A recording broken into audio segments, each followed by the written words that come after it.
La femme a pris une semaine pour se vider la tête. Au 7e jour, j'attendais avec une inconnue. La femme est entrée en souriant. As-tu engagé une femme de ménage? L'inconnu a hurlé, as-tu apprécié ta semaine avec mon mari? Elle s'en est prise à moi à la seconde où j'ai franchi le seuil de la porte après une journée de travail de 12 heures. Pas de bonjour. Pas de « comment s'est passée ta journée ?»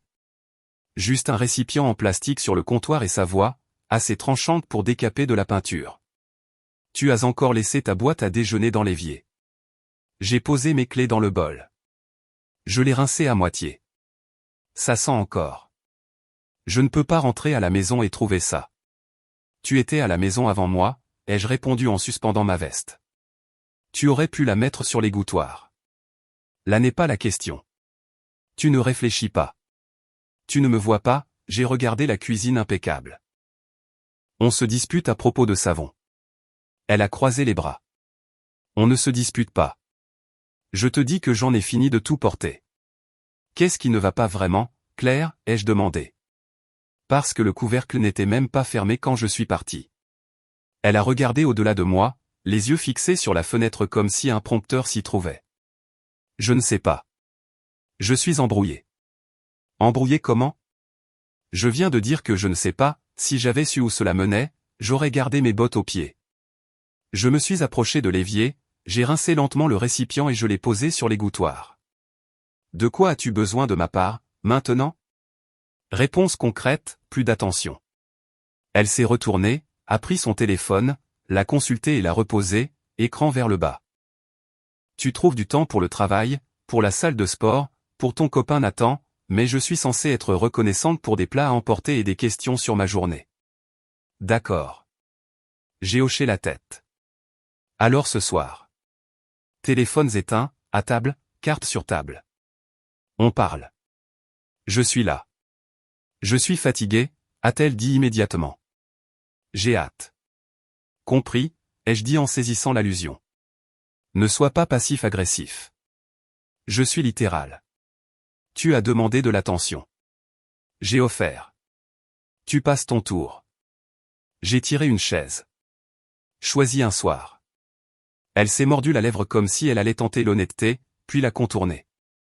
Je suis confuse, Marc. J'ai juste besoin d'espace. De l'espace pourquoi? Pour moi. J'ai pris une inspiration. Samedi, Claire. Je peux composer avec des besoins. Je ne peux pas composer avec du brouillard. Si tu es épuisé, je prendrai une partie de la charge. Si tu es en colère, dis-moi pourquoi. Mais l'espace, c'est un couloir sans porte. Elle a de nouveau fixé le téléphone. Tu me fais passer pour la méchante. Je te dis que je ne chasserai pas un fantôme. Son expression s'est durcie. Alors maintenant, je suis un fantôme? Je n'ai pas dit ça. Je me suis levé. Je vais commencer le dîner. Si tu veux parler après, je suis toujours là. Elle a attrapé ses clés à la place. Je rejoins Julie. Ne m'attends pas, c'est de ma faute si j'ai mal lavé la vaisselle, ai-je marmonné alors qu'elle partait. La porte a cliqué. La maison s'est calmée. J'ai écouté le silence et je l'ai classé dans la catégorie des avertissements. Le lendemain matin, j'ai changé de tactique.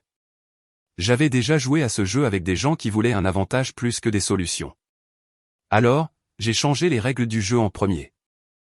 Au petit déjeuner, j'ai fait glisser ma carte de crédit sur le comptoir. Les courses et l'hypothèque vont être partagées. Je mets en place des plannings séparés pour les tâches ménagères, avec un code couleur sur le réfrigérateur. Si tu n'es pas sûr, c'est par écrit. Elle a cligné des yeux. Tu es sérieux? Ça dissipe le brouillard. Tu n'as pas à tout porter. Tu te souviens? Je supprime l'ambiguïté. Elle a laissé échapper un rire sans humour. Ce n'est pas un partenariat. C'est de la colocation. Alors montre-moi ce qu'est un partenariat, ai-je dit calmement. Ce soir, j'ai un appel de service à 19 h, donc tu es libre de revoir Julie. Si tu as besoin de plus d'espace, prends-le. Tu me punis. Non, je planifie mon temps, ai-je dit en pliant ma serviette. J'en ai fini avec les tempêtes de dernière minute. Ses yeux se sont plissés. Très bien. Fais ce que tu veux. Je le ferai. Au travail, mon contremaître, un petit gars trapu nommé Pascal, a tapoté le presse-papier pendant que je signais pour une trousse de diagnostic. Tu as l'air d'un homme qui a dormi sur une chaise. Pire. J'ai dormi à côté de quelqu'un qui répétait un discours de départ. Pascal a grogné. Tu lui donnes ses répliques ou tu la laisses improviser. Ni l'un ni l'autre, ai-je dit. Je baisse le volume. Il a hoché la tête comme s'il s'y attendait. Bien. N'apporte pas de drame dans les salons de mes clients. En fin d'après-midi, mon téléphone s'est allumé avec 3 messages textes de Claire, une photo d'elle-même avec un café, un message disant qu'elle sortait, avec les filles ce soir, et un lien vers une émission qu'elle voulait voir, quand les choses se calmeront. J'ai répondu par texto, compris. Tiens-moi au courant. Pas de cœur, pas d'émoticône. Claire. Quand je suis rentré à la maison, elle était sur le canapé avec une couverture et une expression qui aurait trompé le jeune homme que j'étais. J'ai fait des lasagnes, a-t-elle dit doucement. Je suis désolé pour hier soir. J'ai posé ma boîte à outils. Merci. J'ai surréagi. Ah oui? Elle attendait que je conteste ou que je hausse les épaules. Je n'ai rien fait. J'ai réchauffé une assiette et je me suis assis en face d'elle. Tu ne vas rien dire? J'ai pris une bouchée. Tu l'as déjà dit. Je dîne. Elle a soupiré. J'essaie, Marc. Tu peux continuer d'essayer. J'ai pris une autre bouchée. On parle ce soir, ou tu es de nouveau fatigué? Une pause. Peut-être demain. Alors demain. Je me suis levé, j'ai couvert l'assiette et j'ai attrapé mon sac de sport. Je vais rejoindre Nathan pour une petite séance. Ne m'attends pas, sa bouche s'est ouverte.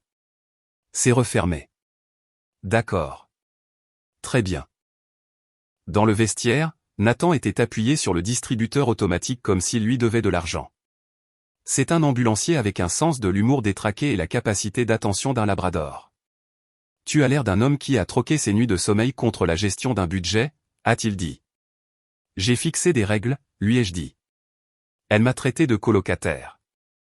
J'ai pris ça comme une confirmation que nous faisons ce qu'il faut. Il a sifflé. Tu penses qu'il y a quelqu'un d'autre? Je pense qu'il y a quelqu'un qui prend son temps, ai-je dit. Ça pourrait être un ami. Ça pourrait être un fantasme. Je ne vais pas courir partout pour essayer d'identifier des empreintes de pas. Tu as toujours dit que tu le saurais. Les gens peuvent cacher des choses, mais ils ne peuvent pas simuler des habitudes bien longtemps. Il m'a tapé sur l'épaule. Garde la tête froide. Si elle joue à un jeu, mets fin au jeu. C'est ça, le plan. 2 jours plus tard, elle a fait monter les enchères. Je l'ai trouvée dans la cuisine en rentrant, plus en colère maintenant, mais cassante et théâtrale, comme si elle avait répété dans la voiture. Nous avons besoin d'une pause, a-t-elle dit, les mains à plat sur la table.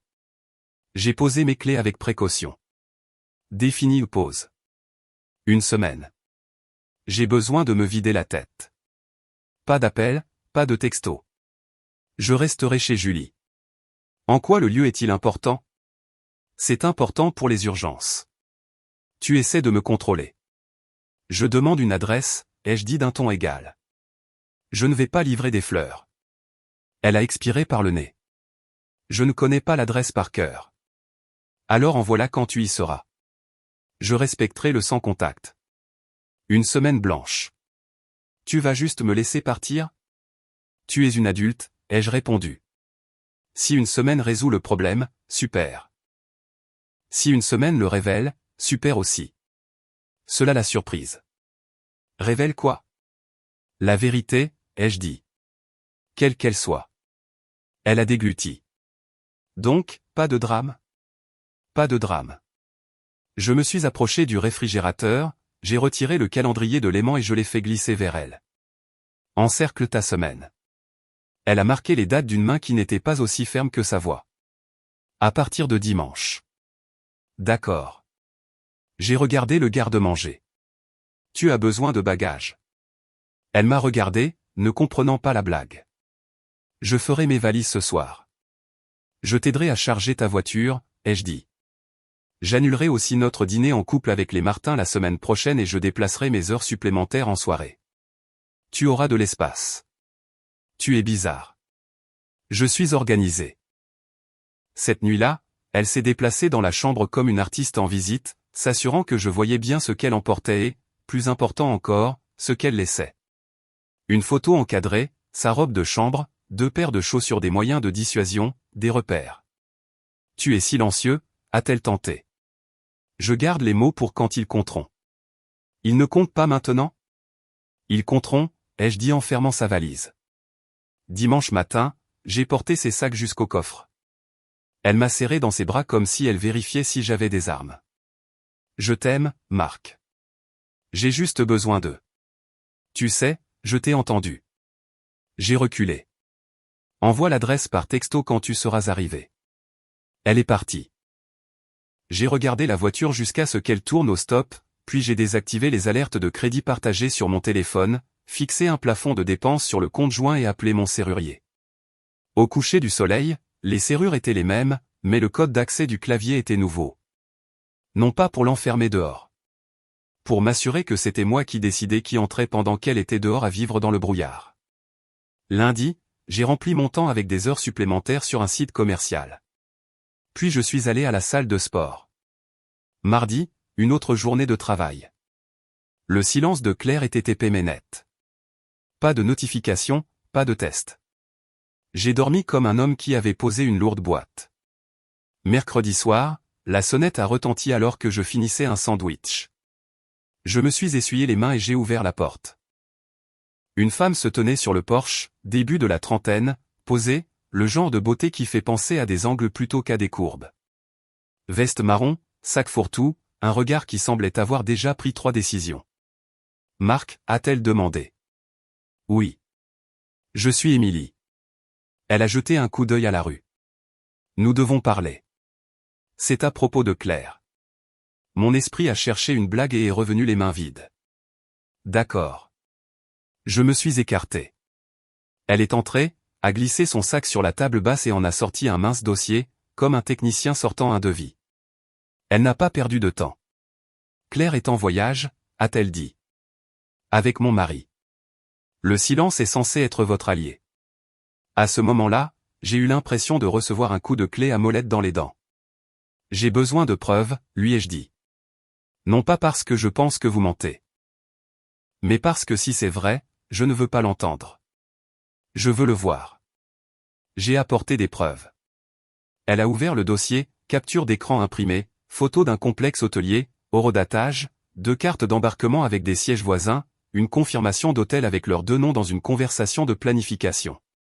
Puis l'épingle de localisation sur la carte, une location à La Baule, dans notre région, mais assez loin. J'ai regardé les photos. Le visage de Claire, incliné dans un selfie que je n'avais pas pris. Le gars avec elle, grand, chemise bleue poudrée, petite cicatrice près du menton. Il n'avait rien de spécial.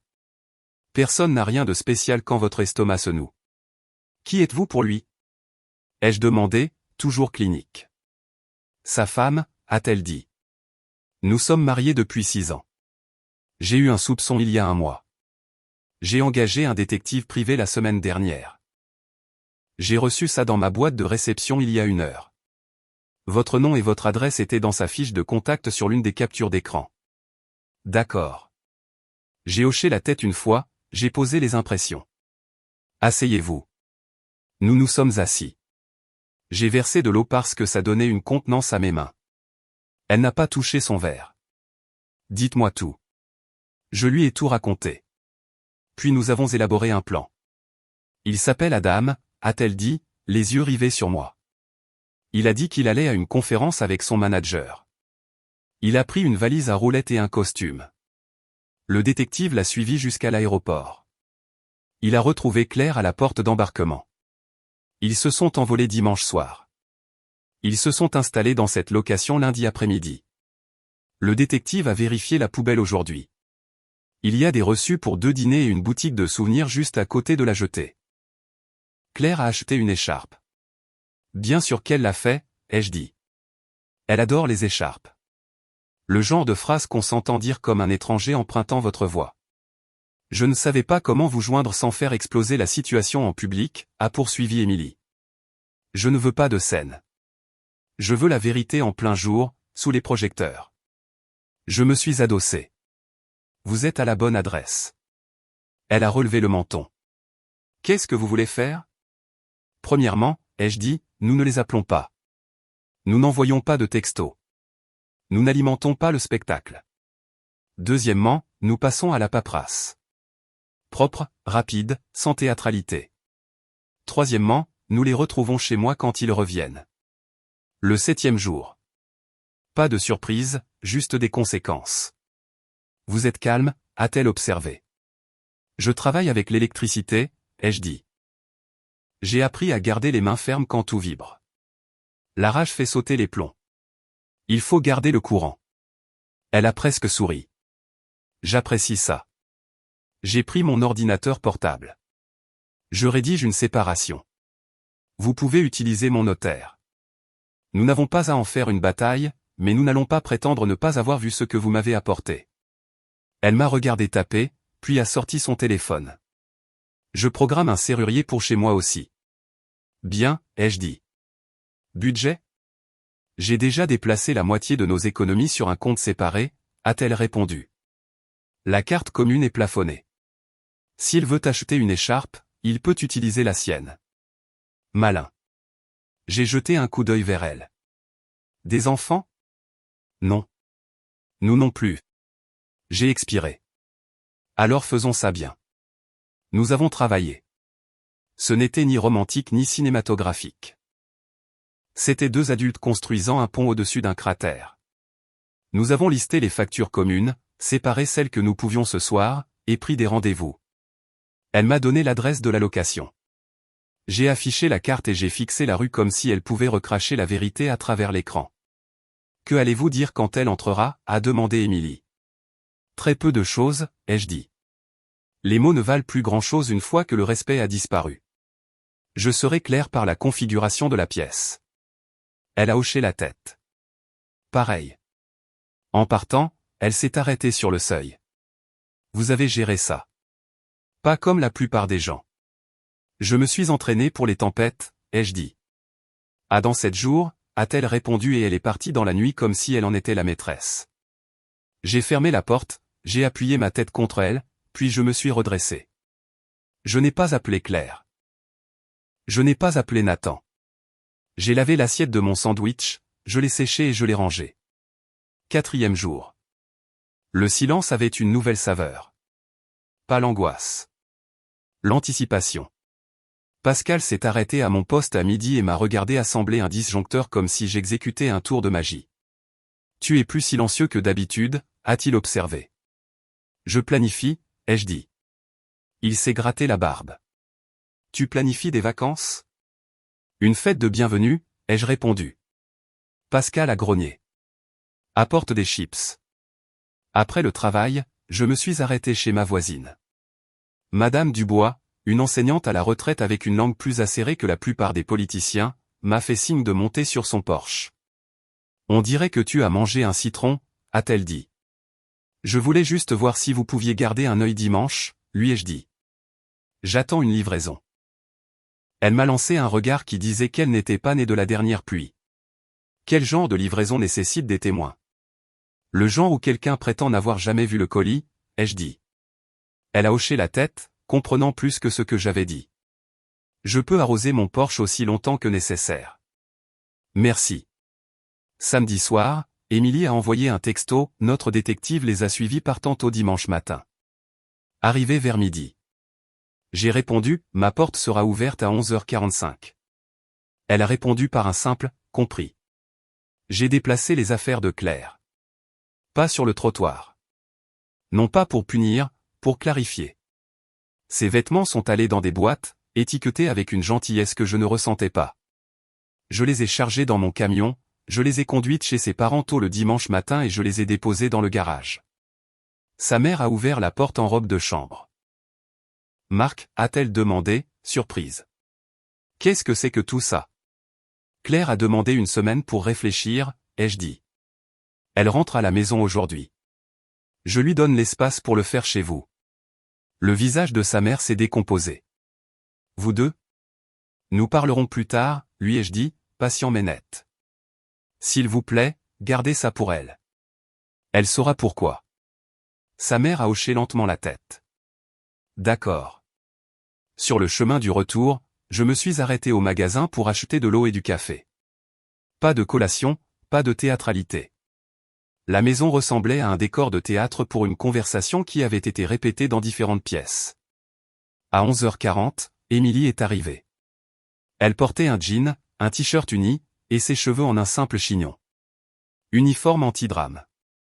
Elle portait un petit dossier en équilibre sur une autre pile. Prêt, a-t-elle demandé en entrant. Je suis né prêt, ai-je dit, et nous nous sommes assis à l'îlot de la cuisine. Elle a étalé les photos face cachée comme des cartes à jouer. J'ai mis les brouillons de séparation sur un presse-papier. La porte n'était pas verrouillée. Pas de cri, a-t-elle murmuré. Pas de cri, ai-je convenu. À 12h07, la poignée a tourné. Claire est entrée dans le vestibule avec un sac et des lunettes de soleil, un hâle sur la peau qui ne venait pas de notre code postal. Elle m'a vu. Puis elle a vu Émilie. Elle a souri comme si elle était entrée dans une comédie de situation. Chérie, a-t-elle dit en posant le sac. Tu as engagé une femme de ménage.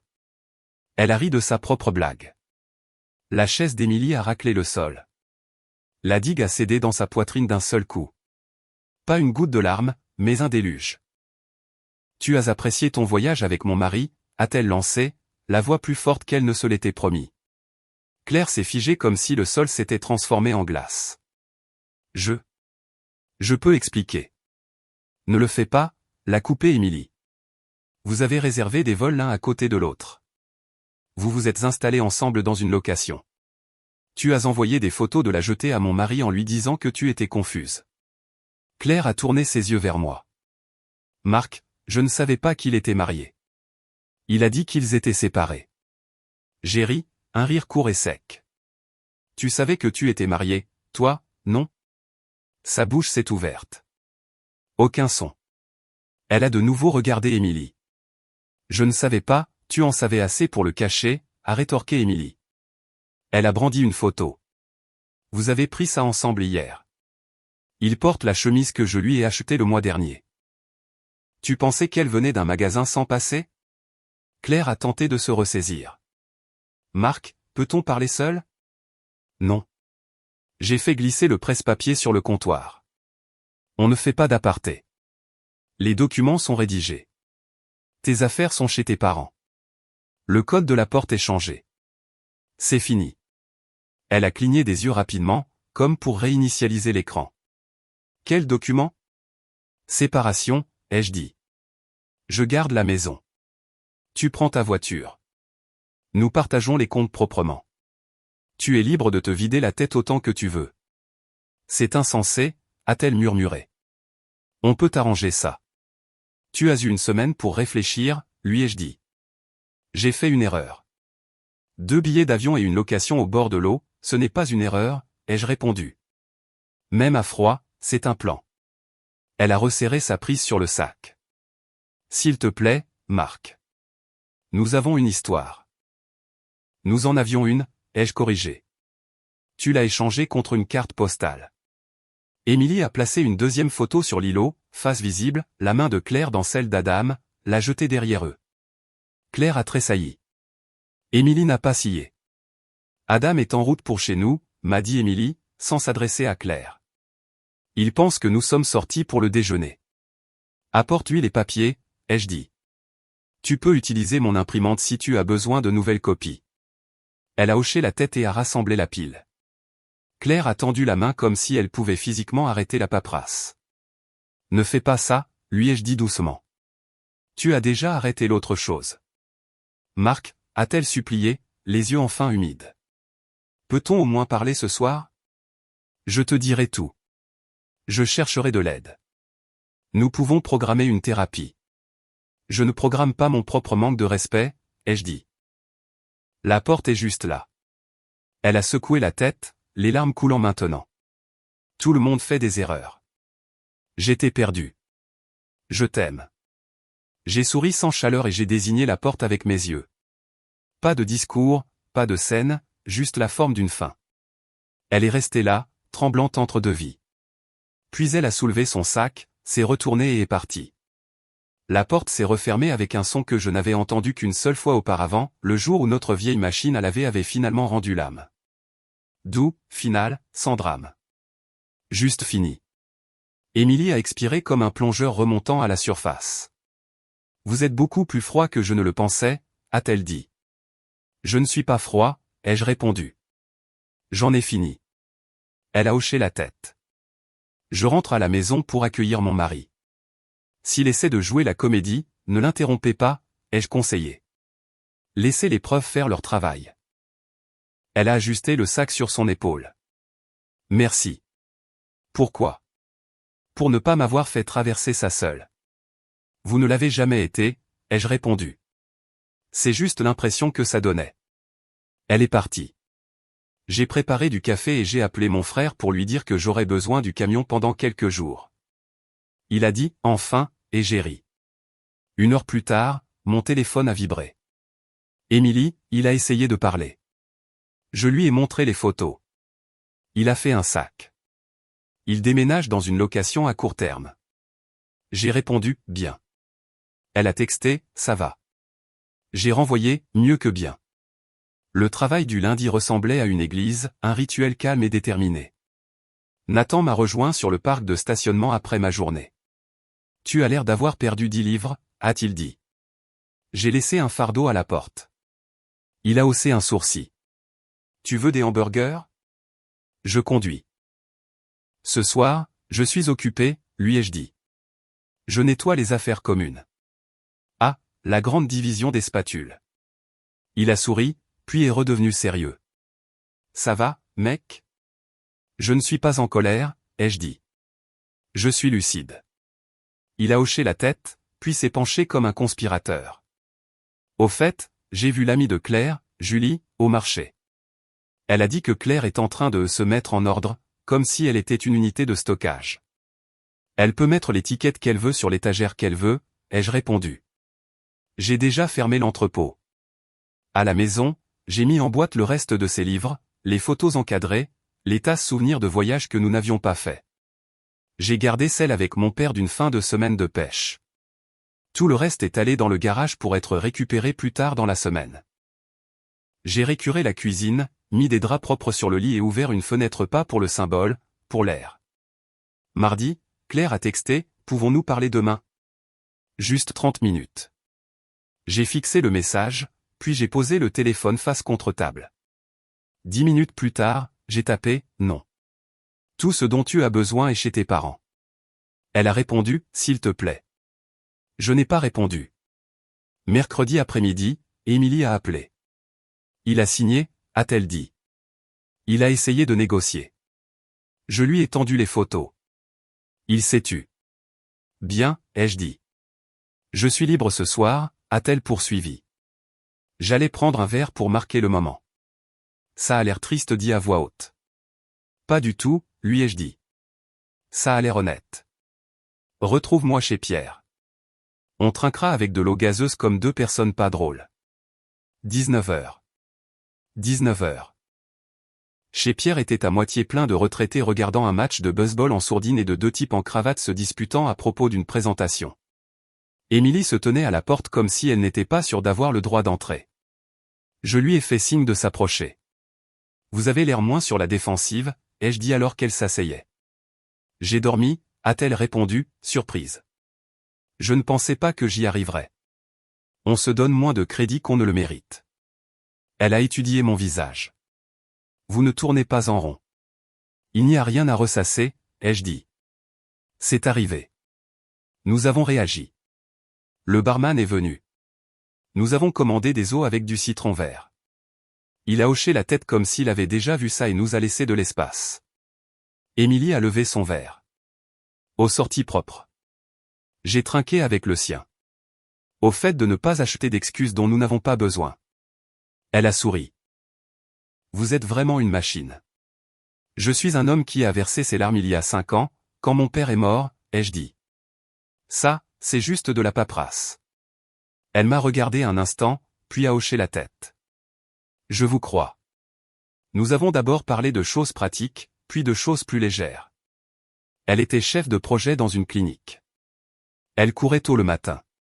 Elle collectionnait des faits stupides sur les vieux ponts. Je lui ai parlé de Pascal et de sa guerre contre les étiquettes, de Madame Dubois et de son arrosage de Porsche.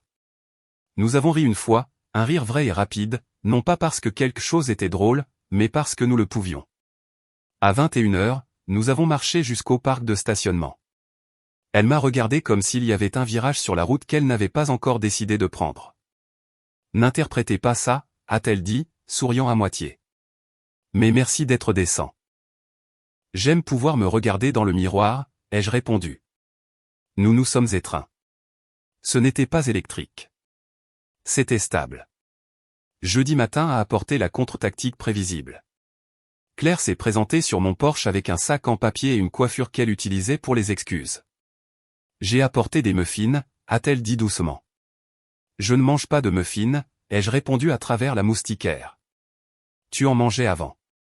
Je faisais beaucoup de choses avant. Elle a soulevé le sac comme si le sucre pouvait résoudre une équation. Peut-on juste parler 5 minutes? Non, ai-je dit. Laisse le sac si ça te fait du bien. Puis pars. Ne sois pas sans cœur. Je suis clair, ai-je dit. La clarté est comme de la glace pour les gens qui vivent dans le brouillard. Tu ne me demandes même pas pourquoi, a-t-elle protesté. Je sais pourquoi, ai-je répondu. Tu voulais de l'attention sans la responsabilité. Tu voulais être le soleil tout en te plaignant de l'ombre. Je ne suis pas une plante. Je suis une personne. Elle a tressailli. Tu ne m'as jamais parlé comme ça. Tu ne l'as jamais mérité comme ça. Ses yeux se sont adoucis, le deuxième acte de la tactique. Tu me manques. Je continue de chercher mon téléphone.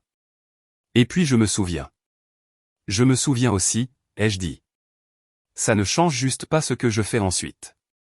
Elle a baissé les yeux, puis les a relevés avec sa carte la plus forte. J'irai en thérapie. Je couperai les ponts avec tous ceux qui se mettent en travers. Je le prouverai. Tu as déjà prouvé qui tu es sous pression, ai-je répondu et j'ai déverrouillé la moustiquaire juste assez pour prendre le sac et le poser sur la rampe du Porsche. Au revoir, Claire. Son visage s'est décomposé une seconde, puis s'est durci. Tu le regretteras. Je regrette de ne pas avoir imposé des limites plus tôt, ai-je dit. Je corrige ça. Elle est restée là, mesurant l'espace entre nous comme si elle pouvait le forcer à rétrécir par la seule force de son regard. Puis elle s'est retournée et est partie. Vendredi, Émilie a texté une photo, une page de séparation signée. En dessous, elle a écrit « Il a emménagé dans une location à court terme ». J'ai répondu « Tu l'as fait ». Elle a répondu « Nous l'avons fait tous les deux ». Samedi, notre groupe d'amis a appris la nouvelle par le bouche à oreille. Les Martins ont appelé. Claire dit que tu l'as prise par surprise, m'a dit Léa. Que tu as emballé ses affaires et que tu l'as mise à la porte. J'ai déplacé ses affaires chez ses parents parce qu'elle a dit qu'elle avait besoin d'espace, ai-je répondu, imperturbable. Elle a fait un voyage avec un homme qui n'est pas moi. Je lui ai donné ce qu'elle a demandé, de façon permanente. Léa a bafouillé. Son mari a pris le téléphone. Ça va? A demandé André. Je vais mieux, ai-je dit. On se voit au barbecue le mois prochain. Tu viens toujours? Ça pourrait être gênant. Je ne me cache pas, ai-je répondu. Je n'ai rien fait que je ne répéterai pas, il a expiré. D'accord. Respect. Cette nuit-là, je me suis assis sur les marches arrière avec une bière que je n'ai pas finie et j'ai écouté le quartier. Quelque part dans la rue, un chien aboyait après rien. Madame Dubois a arrosé son Porsche pendant 5 minutes de plus. Une semaine plus tard, je me suis présenté au barbecue des Martins. J'ai apporté un bol de salade parce que ça voyage bien et que ça ne dit rien. Les gens ont regardé, comme les gens le font. J'ai dit bonjour au groupe, puis j'ai trouvé une place au bord du jardin. Claire était là. Bien sûr qu'elle était là. Elle planait près des boissons, riant trop fort, vérifiant si je regardais. Je ne lui ai pas donné d'oxygène. Elle a fini par s'approcher d'un pas nonchalant. Alors, tu vas vraiment faire comme si on était des étrangers? Nous ne sommes pas des étrangers, ai-je dit. Les étrangers sont polis. Elle s'est hérissée. Tu es cruel. Non, ai-je dit. Je suis cohérent. Peut-on s'il te plaît parler après ça, a-t-elle insisté en baissant la voix. Tu me fais mal paraître. Tu t'en es chargée toute seule, ai-je dit. De plus, l'image publique n'est pas mon projet. Léa s'est approchée, comme un papillon de nuit attiré par la chaleur. Vous deux, ça va? C'est fini, lui ai-je dit, assez fort pour que le cercle entende. Gardons la fête sur le grill et hors de notre histoire. Claire a froncé les sourcils. Tu m'humilies. C'est toi qui fais ça, ai-je dit.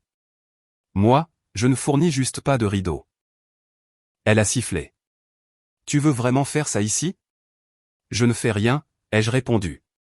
Profite de ta soirée. Je me suis déplacé à l'autre bout du jardin, à côté de Pascal, qui avait été invité on ne sait comment malgré sa haine des fêtes.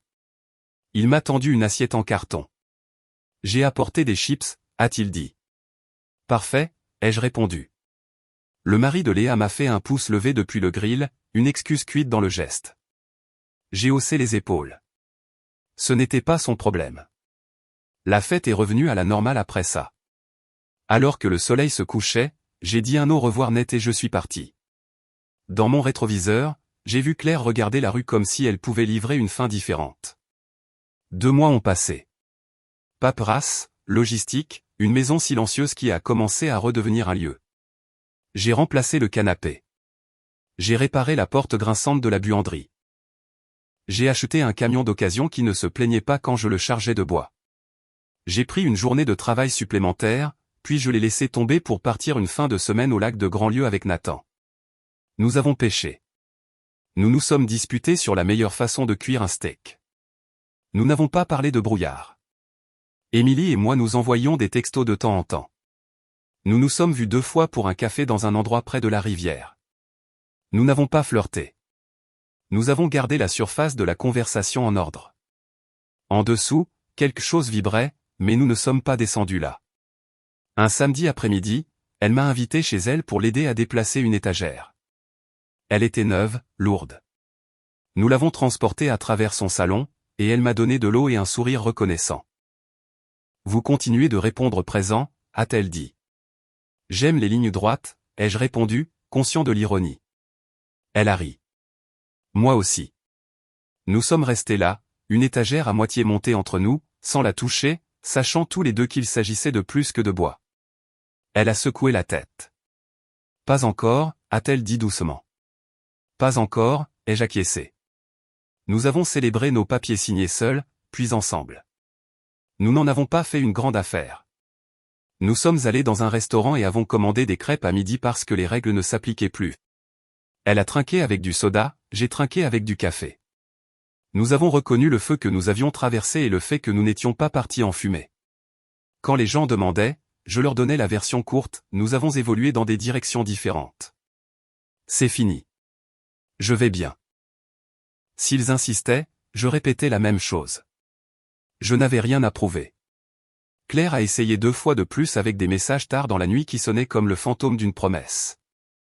Je n'ai pas répondu. Non pas parce que je gardais une rancune, mais parce que la porte était fermée, et je n'ouvre pas les portes qui mènent à des planchers brisés. Des mois plus tard, je l'ai vue à l'épicerie. Elle portait l'écharpe de la jetée. Elle a fait semblant de ne pas me voir. Je l'ai laissé faire. J'avais du bois dans mon chariot et des plans dans ma journée. J'ai changé mes matinées. Je courais avant le lever du soleil, puis je buvais du café sur le porche pendant que le quartier se réveillait. J'ai commencé une terrasse dans le jardin, une planche à la fois. Pascal est passé un samedi avec un niveau et un air renfrogné et a fini par aider tout l'après-midi. C'est droit, a-t-il dit au crépuscule, satisfait. La clarté aide, lui ai-je dit, et il a reniflé. Nathan a rencontré une enseignante et s'est senti stupidement heureux. Il a essayé de me présenter à 3 femmes différentes. J'ai dit non à toutes, non pas parce que j'étais fermé, mais parce que je n'étais pas un homme qui se précipite pour remplir le silence avec du bruit. Émilie et moi avons continué à nous croiser. Lors d'une course caritative de 5 km, elle tenait une pancarte pour l'équipe de sa clinique et m'a fait un signe de la main depuis la ligne d'arrivée. Nous nous sommes retrouvés près de la table d'eau après. Comment va la terrasse, a-t-elle demandé. Presque terminée, ai-je dit. Vous devrez venir la tester. Apportez des chaussures non destructrices. J'en possède 2 paires, a-t-elle dit. Peut-être 3. Nous avons souri. Toujours stable, toujours pas imprudent. Un soir de fin d'automne, j'ai fini la dernière planche, j'ai essuyé la sueur de mon front avec le dos de mon poignet et j'ai reculé. La terrasse n'était pas sophistiquée. Elle n'en avait pas besoin. Elle était solide et de niveau et à moi. J'ai texté Émilie, la terrasse est finie. Elle a répondu, j'apporterai du soda. J'ai ajouté, apporte de la patience. Je parle beaucoup du grain du bois. Elle a répondu, j'aime les détails. Quand elle est arrivée, le coucher de soleil pliait bagages. Nous nous sommes assis sur les nouvelles marches, 2 verres entre nous. Pas de brouillard nulle part. Elle a regardé le jardin. Vous avez construit ça après une année qui aurait pu vous briser, a-t-elle dit. Elle ne l'a pas fait, ai-je répondu.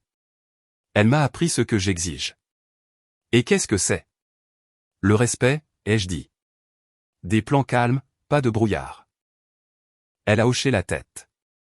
Pareil. Nous n'avons pas précipité les choses. Nous avons laissé le silence s'installer. Il n'était pas vide. Il était mérité. Je me suis couché cette nuit-là en sachant que j'avais traversé quelque chose de laissant me briser. J'avais imposé des limites. J'avais gardé mon humour et mon calme. J'avais fermé la porte sans la claquer. Et j'avais trouvé ma propre vie de l'autre côté. Pas bruyante, pas accent grave-l'œil, mais solide. S'il y a une morale, c'est celle-ci, faites attention aux petites tempêtes. Ne chassez pas le brouillard. Établissez les règles avant que quelqu'un d'autre ne le fasse. Et si une personne vous montre qu'elle accorde plus de valeur à ses propres caprices qu'à votre foyer commun, ouvrez la porte et désignez-la avec vos yeux. Ils finiront par comprendre, même s'ils font semblant de ne pas le faire. La maison est calme maintenant. Elle n'est pas vide. Elle est pleine de choses que j'ai choisies. Un nouveau camion devant. Une pile de bois près du garage pour le prochain projet. Des amis qui se présentent avec des chips et des niveaux. Une femme qui sait tenir sa position sans déclencher d'incendie. Ce n'est pas un film. C'est mieux. C'est à moi.